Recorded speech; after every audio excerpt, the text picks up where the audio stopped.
What's going on, YouTube? Welcome to today's video. It is Saturday morning. Got about 4 packets of oatmeal in here. Getting some good carbs in because I'm about to go hit a crazy good leg workout. I'm gonna get to try out these bad boys for the first time, the Everforward compression pants. So I'm excited for that.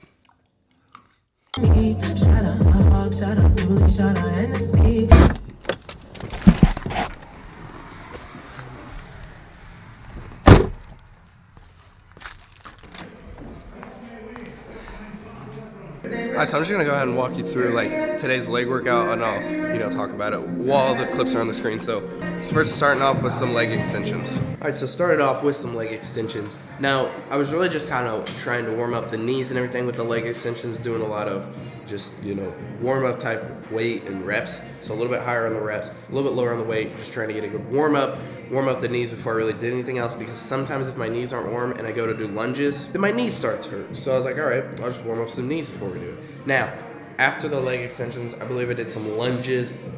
Little pro tip, guys, if you want to increase your deadlift, this goes for sumo and conventional, hit a lot of glutes and hamstrings, because your legs play a big factor in picking up the weight, especially with sumo, because your posterior chain does a lot of the heavy lifting. And so if your hamstrings and your glutes are super weak, then you're not going to be as strong in that movement. Now, obviously, the strength of your back plays a big role into it, because that's a big component in lifting the weight up. But when you're doing sumos especially, that posterior chain's doing a lot of the moving the weight. And so if you build up your hamstrings, you build up your glutes, then everything gets stronger. I kind of have a little head cold too, so if it looks like I'm about to die or super tired, I am. I'm not about to die, but I'm super tired and I have a head cold. Hitting legs when you have a cold sucks, because I couldn't breathe through my nose and stuff. So after the lunges, I actually supersetted those with the inner thigh machine. I don't know what you call those, but the little groin crushers or whatever. Right after that, I did some hamstring curls, really focusing on building the strength up. All right, guys, a little pro tip for your hamstring curls. Make sure you keep your hips down against the machine. A lot of people, when they're doing hamstring curls, it's natural for them to lift their hips back, and so their butt goes up in the air. But then you're not using your hamstrings as much as you would be as if you pushed your hips against the machine. So when you're laying down, really focus on pushing your hips against the machine and pulling the weight with your hamstrings. It's kind of like when you're doing a preacher curl and you roll your shoulders forward to get the weight to come back up, that kind of momentum type thing. And so, just like on the preacher curl, if you keep your triceps and everything against the machine when you curl up, and then when you go down, it's really stretching the muscle and your bicep, and it's not like pulling your shoulders forward to make up for the movement of your elbow. Now, the same thing goes for your hamstring curls.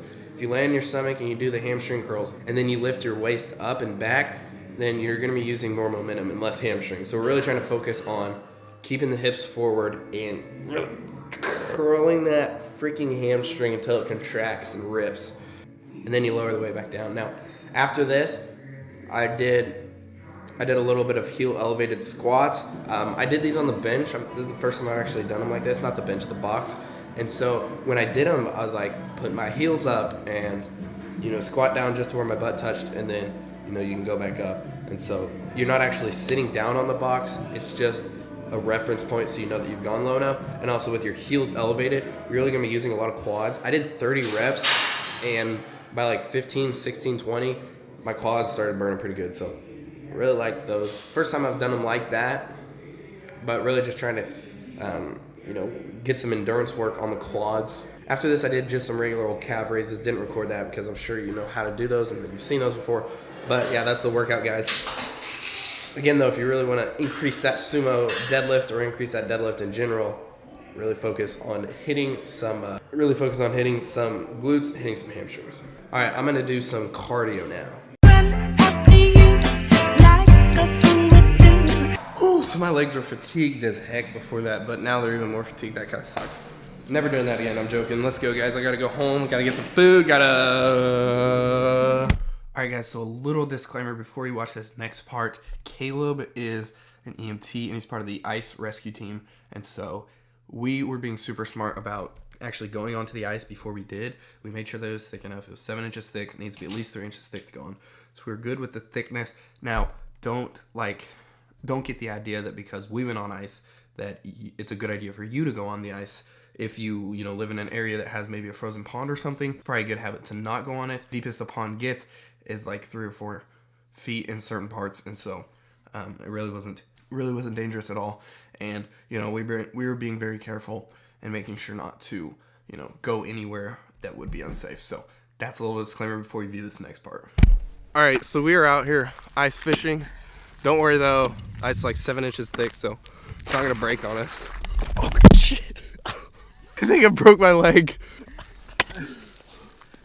Caleb already caught 1 fish. That hurt. Yep. Oh, it's slippery if you're wondering.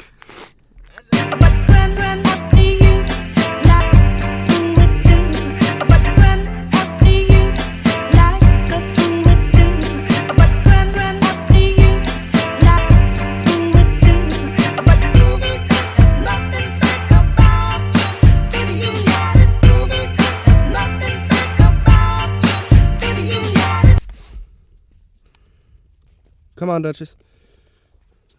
It's not scary. Come on. Hey, if we can do it, you can do it. Come on. Come here, girl. Come here. You're no safer on the snow, dude. Come here. Come here.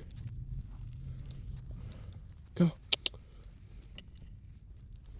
Good girl.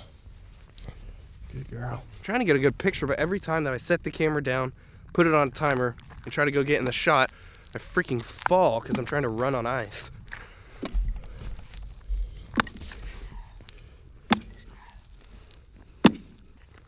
Oh geez, that's good. Maybe that's good though. Maybe that means the fish will be closer. Yeah.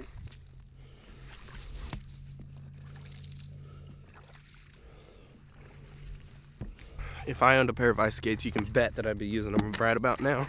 Ooh. No, but I am gonna put the camera up because it's kind of making me nervous having it out here on the ice, and it's super duper cold, so bye for now. All right guys, so I'm back from work now. I didn't really have time to film or anything after I left down at the pond because we were fishing for a little bit, and then then by the time that I left the pond, I was cutting it close to get to work on time. Also, I tried to go to Sam's Club today to get some monsters because I was just gonna buy them in bulk. It's a lot cheaper or whatnot, but freaking not part of the club, so I couldn't even get in, dude. Turkey sandwich, Doritos, and fat-free milk. Oh, I'm tired. I think I'm gonna end this video here. Thanks so much for watching, guys. Make sure to subscribe if you're not already. We'll see you next time, dude. Bye. Run after you like a